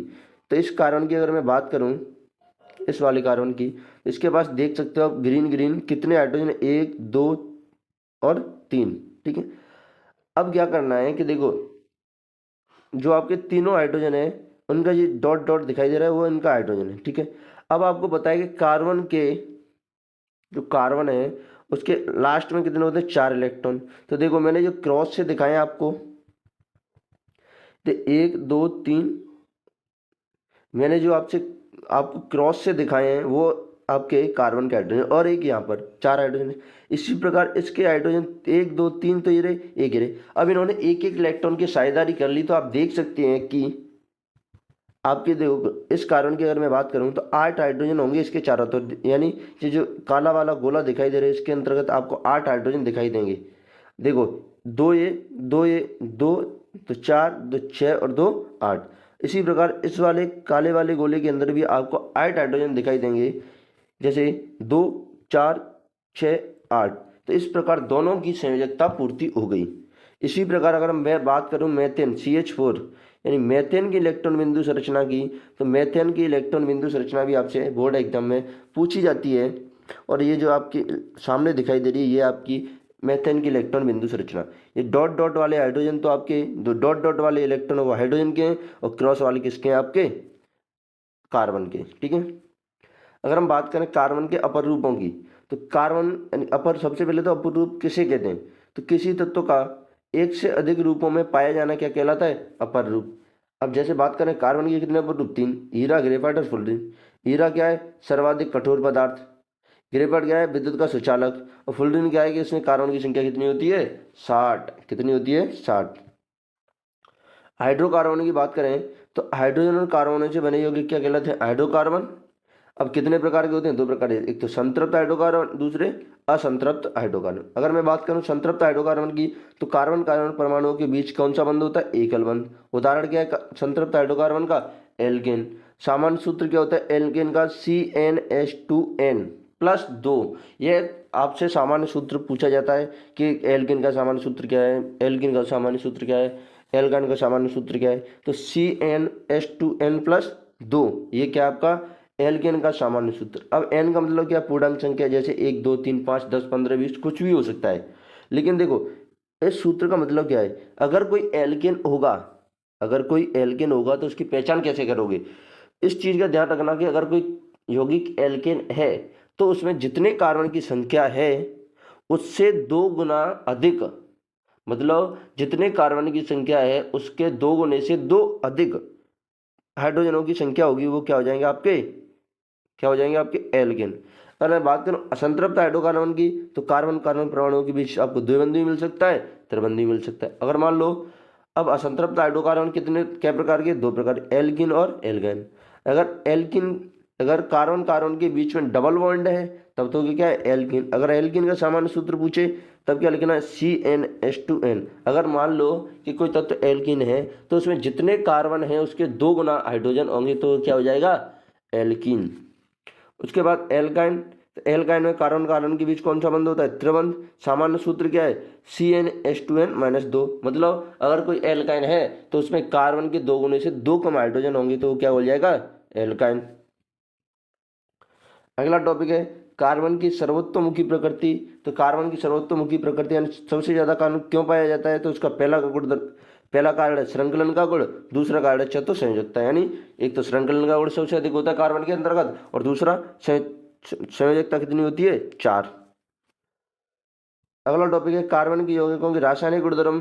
तो रासायनिक गुणधर्म में सबसे पहला आता है आपका दहन। दहन में क्या है कि मेथेन की अभिक्रिया किससे करा दो आप, ऑक्सीजन। और दहन का मतलब ही यही है कि किसी भी पदार्थ की ऑक्सीजन से अभिक्रिया कराते हैं तो वो प्रक्रिया क्या कहलाती है, दहन कहलाती है। तो जैसे मेथेन प्लस ऑक्सीजन का दहन करा CO2 और H2O मिल जाएगा। अब देखो, अगर दहन होने पर संतृप्त हाइड्रोकार्बन होंगे तब आपको क्या मिलेगी, नीली ज्वाला मिलेगी। क्या मिलेगी, नीली ज्वाला मिलेगी। लेकिन असंतृप्त हाइड्रोकार्बन होंगे तो दहन होने पर आपको कैसी ज्वाला मिलेगी, पीली ज्वाला मिलेगी। ठीक है। उसके बाद दूसरा कारण है आपका, दूसरा रासायनिक गुणधर्म है ऑक्सीकरण। अब देखो KMnO4 यानी पोटेशियम परमैंगनेट, KMnO4 क्या बोलते हैं, पोटेशियम परमैंगनेट, और इसको सामान्य नाम में बोलते हैं लाल दवा। क्या बोलते हैं, लाल दवा। दूसरा है आपका K2Cr2O7 जिसे बोलते हैं पोटेशियम डाइक्रोमेट। ये क्या करवाते हैं, दोनों ऑक्सीकरण करवाते हैं। जैसे कि CH3CH2OH इसको बोलते हैं एथेनॉल। अब इसमें क्षारीय KMnO अम्लीय K2Cr2O7 डाल देते हो, यानी इसके वगैरह इससे करा देते हो, तो ये आपका जो एथेनॉल है वो किस में बदल जाता है, CH3COOH एथेनोइक अम्ल या एसिटिक अम्ल में बदल जाता है। अगला रासायनिक गुणधर्म है आपका संकलन या हाइड्रोजनीकरण अभिक्रिया। तो देखो यहाँ जो आपको देखो कार्बन कार्बन डबल बॉन्ड दिखाई दे रहा है और ये RR दिखाई दे रहे हैं, इनको बोलते हैं एल्किल समूह। अगर असंतृप्त हाइड्रोकार्बन की अभिक्रिया निकिल Na या PD यानी पैलेडियम और हाइड्रोजन की उपस्थिति में कराने पर जो संतृप्त हाइड्रोकार्बन है वो किसमें बदल जाते हैं, असंतृप्त हाइड्रोकार्बन में बदल जाते हैं। इस प्रक्रिया को क्या कहते हैं, संकलन अभिक्रिया या हाइड्रोजनीकरण अभिक्रिया। इसका एग्जाम्पल वनस्पति तेलों से वनस्पति घी निर्माण, इस विधि का उपयोग किया जाता है। किस विधि का, हाइड्रोजनीकरण या संकलन अभिक्रिया का। अगला रासायनिक गुणधर्म है आपका प्रतिस्थापन अभिक्रिया। तो मेथेन की अभिक्रिया जैसे आप क्लोरीन से कराओगे, सूर्य के प्रकाश की उपस्थिति में आपको CH3Cl प्लस HCl मिल जाएगा उत्पाद के रूप में। ठीक है। अगला टॉपिक आपका एथेनॉल। एथेनॉल के बारे में पढ़ें तो हम सूत्र होता है CH3CH2OH। अगर बात करें इसकी गुणधर्म कैसे होते हैं इसके, तो रंग होता है, रंगीन होता है, गंध और जलने वाला स्वाद आता है इसके अंदर से, जल में घुलनशील होता है। अगर प्रकृति की बात करें तो उदासीन प्रकृति होती है, और क्वथनांक की बात करें तो 351 केल्विन होता है। कितना होता है, 351 केल्विन होता है। अगर हम बात करें सोडियम की एथेनॉल के साथ अभिक्रिया, सोडियम की एथेनॉल के साथ अभिक्रिया, तो सोडियम के एथेनॉल के साथ अभिक्रिया कराओगे तो आपको उत्पाद मिलेगा CH3CH2ONA प्लस H2, यानी सोडियम की एथेनॉल के साथ अभिक्रिया कराने पर सोडियम इथॉक्साइड मिलता है। क्या मिलता है, सोडियम इथॉक्साइड। दूसरा है आपका निर्जलीकरण। और निर्जलीकरण का मतलब क्या होता है, अभिक्रिया के अंदर से जल का निकलना है, किसी भी तत्व के अंदर से जल का निकलना क्या कहलाता है, निर्जलीकरण। जैसे कि CH3CH2OH, अब इसको आप रिएक्शन कराते हो इसकी H2SO4 सल्फ्यूरिक अम्ल के साथ, तो आपको उत्पाद के रूप में एल्कीन और H2O मिलता है। क्या मिलता है, एल्कीन और H2O। अगला है आपका एथेनोइक अम्ल या एसिटिक अम्ल। एथेनोइक अम्ल या एसिटिक अम्ल, अगर इसके मैं गुणधर्मों की बात करूं तो रंगीन द्रव है। मतलब एथेनोइक अम्ल या एसिटिक अम्ल कैसा होता है, रंगीन। स्वाद में कैसा होता है, खट्टा। अब एथेनोइक अम्ल है तो स्वाद में खट्टा ही होगा।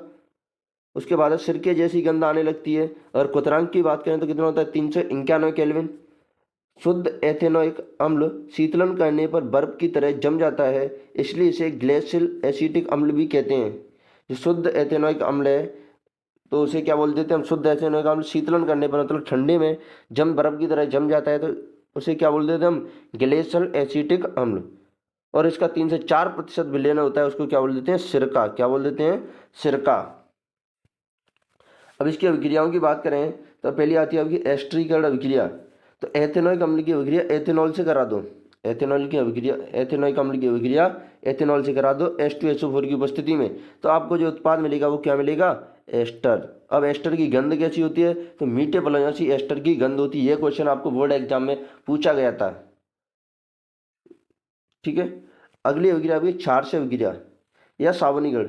क्षार यानी NaOH की अभिक्रिया एथेनोइक अम्ल से करा दो तो आपको क्या मिल जाएगा, सोडियम एसीटेट। क्या मिल जाएगा, सोडियम एसीटेट। अगर पुनः आप इसकी अभिक्रिया जो आपको मिला है एस्टर, एस्टर की अभिक्रिया आप NaOH यानी क्षार से करा देते हो तो आपको क्या मिल जाएगा, एसिटिक अम्ल का सोडियम लवण और एथेनॉल। क्या मिल जाएगा, सोडियम एसिटिक अम्ल का सोडियम लवण और एथेनॉल। ठीक है। उसके बाद कार्बोनेट है, हाइड्रोजन कार्बोनेट के साथ अभिक्रिया, तो वही अभिक्रिया है जो आपने अभी चैप्टर नंबर 2 के अंतर्गत देखी थी कि CH3COOH यानी acid plus sodium hydrogen carbonate या एसिड प्लस सोडियम कार्बोनेट दोनों के साथ अगर अभिक्रिया कराओगे तो आपको उत्पाद मिलेगा CH3COONA यानी एथेनॉइक अम्ल का सोडियम लवण और H2 और CO2। इसी प्रकार इसमें मिल जाएगा आपको CH3COONA plus H2 plus CO2। अगर मैं बात करूं साबुन और अपमार्जक की, साबुन की बात करें हम तो लंबी श्रृंखला वाले कार्बोक्सिलिक अम्लों के सोडियम और पोटेशियम लवण होते हैं, जबकि अपमार्जक अमोनियम या सल्फोनेट लवण होते हैं। साबुन की बात करें तो केवल मृदु जल में कार्य करता है, और जब कठोर बात करें अपमार्जक तो ये किसमें काम करता है, कठोर एवं मृदु दोनों प्रकार के जलों में कार्य करता है। अब जल में कठोरता किसकी वजह से आती है, तो जल में कठोरता कैल्शियम और मैग्नीशियम आयनों के कारण ही आती है। ये होती है आपकी बेंजीन की संरचना। अगर बेंजीन का सूत्र पूछा जाता है आपसे तो बेंजीन का सूत्र होता है C6H6। अगर पूछ ले बेंजीन संतृप्त या असंतृप्त यौगिक है तो कैसा है, असंतृप्त। क्यों, क्योंकि आपको पता है इस बेंजीन के अंतर्गत डबल बॉन्ड प्रेजेंट है। प्रकार्यात्मक समूह या क्रियात्मक समूह, तो परमाणु या परमाणुओं को वह समूह जो कार्बनिक यौगिकों को एक विशेष गुण प्रदान करता है क्या कहलाता है, प्रकार्यात्मक समूह कहलाता है। अब देखो IUPAC नामकरण कैसे करेंगे, IUPAC किसी भी तत्व का, किसी भी यौगिक का IUPAC नाम कैसे लिखेंगे, तब इसके लिए सबसे पहले तो आपको IUPAC का पूरा नाम पता होना चाहिए। तो IUPAC का पूरा नाम होता है international union of pure and applied chemistry. अब इसके लिए याद रखना है आपको कार्बन की संख्या यानी कार्बन की नंबरिंग कैसे करते हैं। जैसे कि एक कार्बन हो तो उसको बोलते हैं मेथ, दो कार्बन हो तो उसको बोलते हैं एथ, तीन कार्बन हो तो उसको बोलते हैं प्रॉप, चार कार्बन हो तो उसको बोलते हैं ब्यूट, पांच कार्बन हो तो उसको बोलते हैं पेंट, छह कार्बन हो तो उसको बोलते हैं हेक्स, सात कार्बन हो तो उसको बोलते हैं हेप्ट, आठ कार्बन हो तो उसको बोलते हैं ऑक, नौ कार्बन हो तो उसको बोलते हैं डेक, और नौ कार्बन हो तो उसको बोलते हैं नॉक नॉन, और 10 कार्बन हो तो उसको बोलते हैं डेक। अगर प्रकारात्मक समूह की बात करूं तो सबसे पहले मैं बात करूं एल्केन की, तो एल्केन का अनुलग्न एन होता है। अनुलग्न क्या होता है, जो IUPAC नाम के सबसे लास्ट में लगाया जाता है उसको बोलते हैं अनुलग्न। ठीक है, अगर एल्कीन है प्रकारात्मक समूह यानी कार्बन कार्बन के बीच में डबल बॉन्ड है तब क्या लगाएंगे इन, ट्रिपल बॉन्ड है तब क्या लगाएंगे आयन, एल्कोहल यानी OH है प्रकारात्मक समूह तब क्या लगाएंगे ऑल, एल्डिहाइड यानी CHO है प्रकारात्मक समूह तब क्या लगाएंगे अल, और कीटोन है CO तो क्या लगाएंगे ऑन। अगर कार्बोक्सिलिक अम्ल है COOH आपका प्रकारात्मक समूह है तो क्या लगाएंगे अनुलग्न ओइक अम्ल या oic acid. Chlorine fluorine bromine है यानी क्लोरीन को क्या लिखते हैं हम क्लोरो, फ्लोरीन को क्या लिखेंगे फ्लोरो, Br को क्या लिखेंगे ब्रोमो। अब IUPAC के नियमों की बात करूं मैं, IUPAC के नाम लिखने के नियम क्या है, तो सबसे पहले क्या करना है आपको सबसे अधिक कार्बन वाली श्रृंखला का चयन करना है। मतलब मान लो कि आपके पास दो श्रृंखलाएं कार्बन श्रृंखला है, एक में दो कार्बन है एक में चार कार्बन है, तो किसका चयन करेंगे आप, चार कार्बन वाली श्रृंखला का। यदि कार्बन श्रृंखला में दो विषम परमाणु एक साथ आए तो पूर्व लगन या अनुलग्न अंग्रेजी की वर्णमाला के अनुसार लिखना है। ठीक है, तीसरा नियम क्या कहता है, यदि कार्बन श्रृंखला में द्विबंध और त्रिबंध एक साथ आए तो त्रिबंध को वरीयता देनी है, अर्थात त्रिबंध के अनुसार अनुलग्न लगाना है, या फिर डबल बॉन्ड में से किसको वरीयता देनी है आपको, डबल बॉन्ड को। चौथा नियम है, यदि प्रकारात्मक समूह के अनुलग्न AEIOU से प्रारंभ हो तथा कार्बन श्रृंखला के नाम के अंत में अगर मान लो प्रकारात्मक समूह का अनुलग्न है वो AEIOU यानी स्वर से प्रारंभ हो रहा है तो कार्बन श्रृंखला के अंत से क्या हटाकर E को हटाकर अनुलग्न लिखते हैं। जैसे कि मैं बात करूँगा कीटोन समूह की तीन कार्बन वाली श्रृंखला, जैसे तीन कार्बन की बोलते प्रॉप, अब कार्बन कार्बन के बीच में एकल बॉन्ड तो एन, अब इससे हम क्या करेंगे इसको हटा देंगे E को, क्या करेंगे E को हटा देंगे, क्योंकि मैंने अभी क्या बोला था कि अगर आपका कोई भी प्रकारात्मक समूह का अनुलग्न है वो स्वर से अंत हो रहा है उसका, तो अगर आप तो उसका क्या करोगे आप, तो जो आपका अंत का स्वर है उसको हटाकर उस तत्व का यानी उस समूह का अनुलग्न लिखोगे। जैसे यहाँ पर प्रोपेन था, अब मैंने अनुलग्न लिखा ऑन, किसका, कीटोन का, तो ये क्या उनका प्रोपेनॉन, कुछ इस प्रकार लिखेंगे। ठीक है, अगला अब देखो एग्जांपल्स की बात करूं मैं तो एग्जांपल्स आप देख सकते हो CH3C111CH। अब देखो ये आपके C1 2 3 कितने कार्बन है, तीन कार्बन को कहते हैं प्रॉप। अब कार्बन कार्बन के बीच में एकल बॉन्ड भी है, ट्रिपल बॉन्ड भी है। अब मैंने क्या कहा था, या तो एकल बॉन्ड, डबल बॉन्ड और ट्रिपल बॉन्ड, तीनों में से वरीयता किसको देनी है? अगर एकल बॉन्ड और डबल बॉन्ड है तो किसको वरीयता दो? ट्रिपल बॉन्ड को। अब ट्रिपल बॉन्ड का अनुलोमन यानी तीन बंद आते हैं तब अनुलोमन क्या होता है? आयन। तो नाम क्या बनेगा? प्रोपाइन। इसी प्रकार CH3 CH double bond CH2, तो नाम क्या बन जाएगा आपका? देखो तीन कार्बन को क्या बोलते हैं? प्रोप। और दो कार्बन कार्बन के बीच में डबल बॉन्ड है तो क्या बोलते हैं? प्रोपीन। क्या बोल देते हैं? प्रोपीन। अब देखो ये अगला एग्जांपल आपका तीसरे नंबर का एग्जांपल कि CH3 CH CH CH3। अब इसका कार्बन श्रृंखला के अंतर्गत आपको चार कार्बन दिए हैं। कितने हैं? चार कार्बन। लेकिन अब आपको नंबरिंग किस साइड से करनी है? जिस साइड से अनुलग्न जो आपका विषम परमाणु है, वो नहीं विषम परमाणु यानी जो कार्बन श्रृंखला से बाहर है, वो नज़दीक किस साइड से बढ़ रहा है। तो आप देख सकते हैं कि 1 और 2। अब इधर से भी ये फ्लोरीन आपका 2 नंबर पर आ रहा था, लेकिन अब देखोगे क्लोरीन में जो C है वो F से पहले आता है, इसलिए नंबरिंग कहाँ से की हमने? इस साइड से। तो 1 2 3 और 4। अब देखो, अब आपको IUPAC नाम लिखना है तो सबसे पहले क्या करना है? जो आपके विषम परमाणु हैं उनकी स्थिति को पहले लिखना है। जो आपके विषम परमाणु हैं उनकी स्थिति को क्या करना है? पहले लिखना है। तो आप देखो अब क्लोरीन कितने पर? 2 पे। तो मैंने क्या बताया था कि जो स्थिति है उनको पहले लिखें, तो कितने नंबर पे? 2 नंबर पे। क्या है? Cl। Cl को क्या लिखते हैं? क्लोरो। उसके बाद हाइपर लगाएंगे। अब 3 नंबर पे क्या है? फ्लोरो। तो 3 नंबर लिखा, फिर क्या लिख दिया? फ्लोरो। अब कितने कार्बन है? 1 2 3 4। चार कार्बन को क्या लिखते हैं? ब्यूट। और आपका जो कार्बन कार्बन के बीच में अनुलग्न क्या है? एन। अनुलग्न कार्बन कार्बन के बीच में आपका क्या है? सिंगल बॉन्ड है। अब सिंगल बॉन्ड का अनुलग्न क्या लिखते हैं? एन। तो नाम क्या बन जाएगा? 2 क्लोरो 3 फ्लोरो ब्यूटेन। इसी प्रकार आप देख सकते हैं यहाँ पर भी चार कार्बन है। अब नंबरिंग किस साइड से की हमने? इस साइड से। क्यों की है? क्योंकि यहाँ BR यानी B पहले आता है C से। ठीक है, तो आप देखेंगे कि 2 नंबर पे ब्रोमीन है। अब 2 नंबर पे तो पहली स्थिति लिखेंगे 2। अब BR को क्या लिखते हैं? ब्रोमो। अब 3 नंबर पे क्या है? हाइपर लगाएंगे। उसके बाद 3 नंबर पे 3 पे क्या है? क्लोरो। तो 3 क्लोरो। और कार्बन कितने? 4। कार्बन कार्बन के बीच में बॉन्ड कौन सा? Single bond. तो नाम क्या बनेगा? 2 ब्रोमो 3 क्लोरो ब्यूटेन। अगला एग्जाम्पल है आपका CH3 CH CH2 CH double bond CH3। अब देखो नंबरिंग किस साइड से करनी है? अब आपको देखना है कि जो आपका डबल बॉन्ड है, ट्रिपल बॉन्ड है, सिंगल बॉन्ड है, उस वो किस साइड से नज़दीक है। तो आप देखेंगे इस कार्बन श्रृंखला के अंतर्गत आपको डबल बॉन्ड दिया गया है। अब आप देख सकते हैं डबल बॉन्ड किस साइड से नज़दीक है। मैंने जिससे नंबरिंग कर रखी है उस साइड से नज़दीक है, यानी 1 2 3 और 4 5। ठीक है, अब इस साइड से नंबरिंग करेंगे तो 1 2 3 4 5। 4 नंबर पर क्या रहा है? क्लोरीन। मैंने क्या कहा था? सबसे पहले क्या लिखना है? जो विषम परमाणु उसकी स्थिति और उसका नाम। तो 4 नंबर पर क्या है? 4। 4 नंबर पर क्या है? क्लोरो। तो 4 क्लोरो। अब कार्बन कितने हैं? 5। 5 कार्बन को क्या लिखते हैं? पेंट।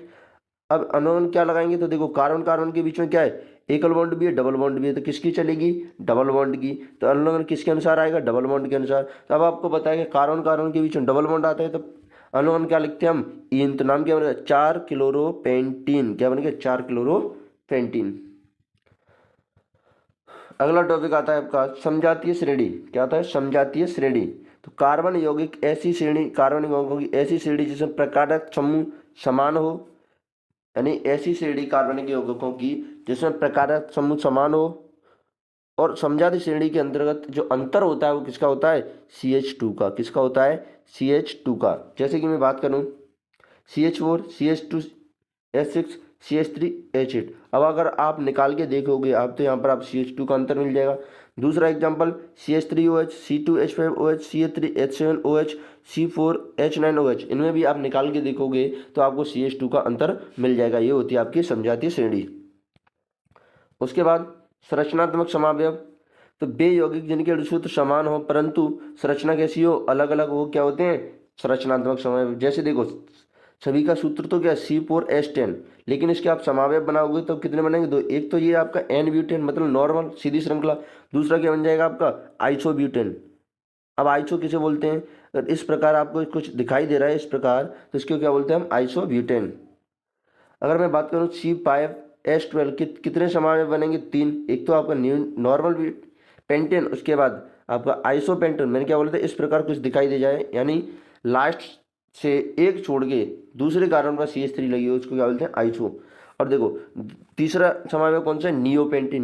नियोपेंटेन यानी लास्ट से लास्ट या पहले से एक कार्बन पर डबल CH3 हो तो उसको क्या बोलते हैं? नियोपेंटेन। यहाँ पर ख़त्म होती है आपकी क्लास 10th की कंप्लीट केमिस्ट्री। यदि वीडियो आपको अच्छी लगी हो तो वीडियो को लाइक ज़रूर करें, ज़्यादा से ज़्यादा शेयर करें, और यदि आप चैनल पर नए हो तो चैनल को सब्सक्राइब करें। Thank you.